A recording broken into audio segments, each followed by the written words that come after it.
야 형들아 너 왜 이렇게 거대하냐? 망했네. 망했어. 재승형 때문에 완전. 그게 아니지. 안할 거야? 영순이 여러분 안녕하세요. 랭킹스쿨입니다.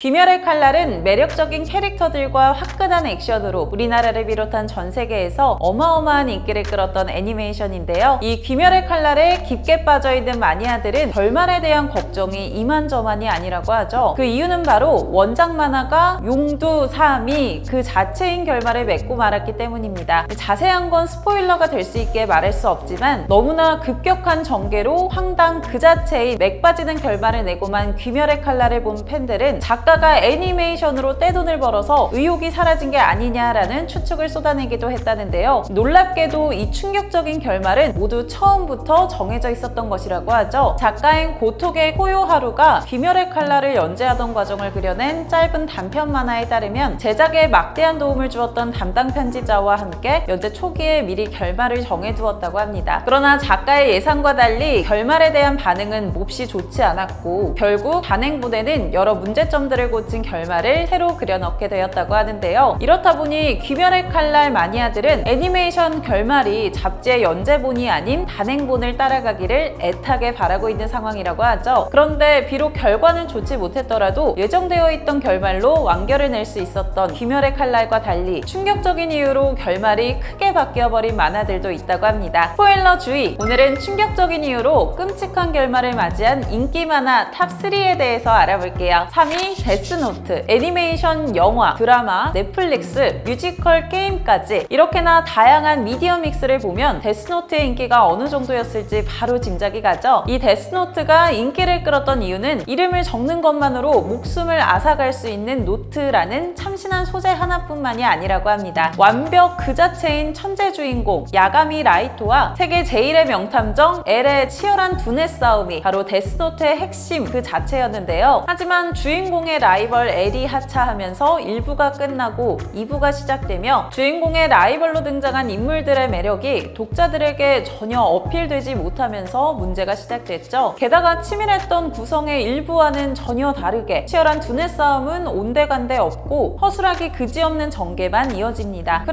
그래도 결말만 괜찮다면 하고 생각하던 독자들이었지만 최종장에 비현실적인 캐릭터가 등장하며 모든 사건을 마무리 짓는 것을 보고 이건 내가 알던 데스노트가 아니야 라며 울부짖었다는데요. 그런데 1년 후 개봉한 데스노트 영화판이 만화와 달리 너무나 깔끔한 결말을 보여주자 혹시 이게 작가가 생각했던 진짜 결말이 아닐까 하는 의문이 팬들 사이에서 퍼져나가게 되는데요. 놀랍게도 이 팬들의 의문이 데스노트 작가들의 차기작 바쿠만을 통해 사실로 밝혀지죠. 바쿠만을 통해 그간 자신들이 만화가로서 겪었던 일들을 재미있게 풀어내던 작가들은 작중에 애니메이션이 나올 때까지 억지로라도 만화 연재를 연장할 것을 요구하는 편집자를 등장시키는데요. 팬들의 예리한 눈썰미는 데스노트를 연재하던 당시 상황과 바쿠만의 해당 내용이 너무나 유사하다는 것을 놓치지 않았죠. 심지어 편집자가 연장을 요구한 해당 만화의 내용 역시 데스노트와 너무나 비슷했다고 하니 사실상 데스노트의 결말이 망가진 이유를 직접적으로 보여주는 것이나 다름이 없었습니다. 이렇게 차기작을 통해 데스노트의 끔찍한 결말이 자신들의 의도가 아니었음을 해명한 작가들은 바쿠만의 주인공들이 편집자들의 불합리한 요구를 무시하고 일부러 만화를 완결짓는 전개를 보여주며 데스노트도 이렇게 하면 좋았을 걸 하는 후회를 드러내기도 했다는데요. 다행히 차기작인 플래티넘 엔드는 애니메이션의 방영 일정과 상관없이 자신들이 원했던 결말로 연재를 매듭짓는 데 성공하며 데스노트에서 얻었던 억울함을 조금이나마 해소할 수 있었다고 하죠. 애니메이션이 방영될 때까지 연재를 연장시켜 수익을 극대화하려는 편집부의 입장도 이해는 가지만 그 결과 명작이 될 수 있었던 만화의 결말을 망쳐놓았다면 오히려 주객전도가 아닐까 싶습니다. 2위 5등분의 신부. 자신의 만화가 애니메이션으로 제작되는 것은 모든 만화가들의 꿈이라고 하는데요. 매력적인 5쌍둥이 히로인을 등장시킨 러브 코미디 만화 5등분의 신부는 주인공이 쌍둥이 5자매 중 한 사람과 결혼을 하게 되었다는 미래를 먼저 보여주며 각 히로인들마다 두터운 팬층을 형성하는 데 성공해 만화 역시 역시 엄청난 인기를 끌게 되었죠. 그 결과 쟁쟁한 만화들을 제치고 주간소녀 매거진의 간판으로 자리 잡게 된 5등분의 신부는 연재를 시작한 지 1년 만에 유명 성우들을 잔뜩 캐스팅한 호화로운 애니메이션화가 결정됩니다. 그런데 이렇게 탄탄대로를 달려나가던 5등분의 신부가 결말에 가서 깊은 수렁에 빠져버렸다고 하는데요. 그간 차근차근 쌓아왔던 복선을 회수하지 않은 채 러브 코미디 만화에서 제일 중요한 사랑에 빠지는 과정까지 스킵해버리며 대충 주인공의 짝을 정해주고는 끝내버린 거죠. 이 급전개 결말이 얼마나 끔찍했던지 주인공과 결혼에 성공하게 된 히로인을 지지하던 팬들마저 등을 돌릴 정도였다고 합니다. 그런데 아이러니하게도 이 모든 사태의 원인은 바로 만화가의 꿈인 애니메이션 때문이었다고 하는데요. 아니 이게 대체 뭐죠? 작화가 완전히 망가진 것은 기본, 히로인의 팔 한쪽이 갑자기 사라지거나 초록색이었던 수건이 갑자기 흰색으로 변하기도 합니다. 이러한 사실을 전혀 알지 못했던 작가는 잔뜩 기대하는 심정으로 생방송을 기다렸다는데요. 애니메이션 제작사인 데즈카 프로덕션의 이전 작품들이 아주 좋은 퀄리티를 보여줬기에 작가의 기대감은 이미 하늘을 뚫을 정도였다고 하죠. 그런 상황에서 자신의 만화가 너무나 처참한 모습으로 재탄생한 결과를 실시간으로 보게 되었으니 작가는 현실을 부정할 정도로 엄청난 충격을 받을 수밖에 없었습니다. 사실 데즈카 프로덕션의 이전 작품들은 다른 제작사와의 협업을 통해 제작되었는데요. 익숙하지 않은 장르를 수십 년 만에 데즈카 프로덕션이 직접 제작하게 된 결과 이런 참사가 터지고 말았던 거죠. 여기에 제작 기간 역시 5개월로 매우 촉박했던 탓에 빠른 제작을 위해 하나의 총 작화 감독이 6명이 배정되며 배가 산으로 가버리기까지 합니다. 또 급하게 성우를 캐스팅하다 보니 전혀 어울리지 않는 배역이 주어지게 되며 호화로웠던 성우진마저 무쓸모로 전락하고 마는데요. 다행히 원작의 인기 덕분에 이렇게 애니메이션을 망쳤음에도 불구하고 높은 판매량을 기록하는 데 성공하며 이 모든 단점을 뜯어고친 애니메이션 2기가 나오는 데 성공했지만 시리에 빠진 작가의 기운을 차리게 하는 데는 부족했죠. 결국 자신의 첫 대표작을 완전히 말아먹게 된 작가는 이때 받은 충격으로 러브 코미디 만화는 이제 더 이상 그리고 싶지 않다고 생각했던 건지 5등분의 신부로 거뒀던 커다란 성공을 뒤로하고 SF 액션이라는 아예 다른 소재의 차기작을 연재 중이라고 합니다. 애니메이션의 제작 기간이 넉넉했거나 제작사가 달랐다면 이렇게 엉망인 결과가 나오지는 않았을 텐데 팬들 입장에서는 너무나 아쉬울 것만 같네요. 1위 따끈따끈 베이커리. 지구온난화로 위기에 처한 몰디브는 주인공에게 온난화를 막을 수 있는 빵을 과제로 내놓습니다. 그런데 주인공이 빵을 만들자 그 충격으로 몰디브가 브라질로 변하면서 전 세계에 거대한 쓰나미가 일어나는데요. 주인공이 빵을 친구에게 먹이자 친구가 스트리트 파이터의 달심으로 변하게 되고 달심은 초능력으로 전 세계의 대륙을 들어올려 세계를 구하는 데에 성공하죠. 그 결과 주인공은 노벨 평화상을 받게 되었다고 합니다. 이게 대체 무슨 소리야 싶은 이 줄거리는 놀랍게도 요리 만화 따끈따끈 베이커리의 결말이라고 하는데요. 다시 한번 돌려봐도 전혀 이해가 가지 않는 이 이상한 결말, 실제 제빵 과정을 묘사하고 보기만 해도 군침이 도는 빵들을 등장시켜 제법 현실성이 있었다고 평가받았던 따끈따끈 베이커리의 마지막이라고는 믿겨지지가 않죠. 우리나라 역시 투니버스에서 이 만화를 재미있게 봤던 사람들이 많았기에 따끈따끈 베이커리의 황당한 결말은 각종 커뮤니티 사이트에서도 큰 화제가 되었다고 합니다. 비록 결말이 끔찍하긴 했어도 나름 진지하게 매듭을 지었던 다른 만화들과 비교하면 그 내용이 너무나 엉망진창이라 분명 특별한 이유가 존재할 것만 같은데요. 작가의 차기작에서 밝혀진 바에 따르면 사실 따끈따끈 베이커리는 5화로 완결이 예정되어 있었던 단편 만화였고 차기작으로 의료 만화를 준비 중이었다고 하죠. 그런데 예상과 달리 따끈따끈 베이커리가 예상외의 인기를 얻게 되며 강제로 장편 연재를 시작하게 되었고 그러다 보니 스토리 진행에 큰 어려움이 발생할 수밖에 없었습니다. 억지로 연재를 시켰으면 편집자가 잘 도와주기라도 해야 할 텐데 편집자 칸무리 시게루는 오히려 내 이름과 똑같은 천재 캐릭터를 만들어서 활약시켜라 라는 말도 안 되는 요구를 뻔뻔하게 하는데요. 재미있는 의료 만화를 그리겠다는 꿈은 어느새 물거품이 되어버린 채로 편집자의 어이없는 요구를 들어가며 무려 6년 가까이 억지로 연재를 이어가게 된 작가의 멘탈은 이미 산산이 가루가 되어 부서진 지 오래였죠. 여기에 자신이 꿈꿨던 컨셉의 의료 만화, 의룡이 먼저 등장해 큰 성공을 거두기까지 했으니 작가의 억울함은 말로 닿을 수가 없을 지경이었습니다. 그 결과 어처구니 없는 결말을 마지막으로 따끈따끈 베이커리의 연재를 종료하는 데 성공한 작가는 그제서야 자신의 뜻대로 의료 만화를 연재할 수 있었다고 하는데요. 다행히 차기작 최상의 명의 역시 큰 성공을 거두게 되며 드라마로도 제작되었다고 하죠. 더 놀라운 점은 그런 고생을 했음에도 불구하고 작품에 대한 애정만큼은 남아있었는지 최상의 명의를 완결낸 이후 따끈따끈 베이커리의 속편을 연재했다고 합니다. 저는 아직도 따끈따끈 베이커리의 오프닝이 귓가에 맴도는 것만 같은데 이런 충격적인 결말과 그 뒷사정이 존재했을 줄은 꿈에도 몰랐네요.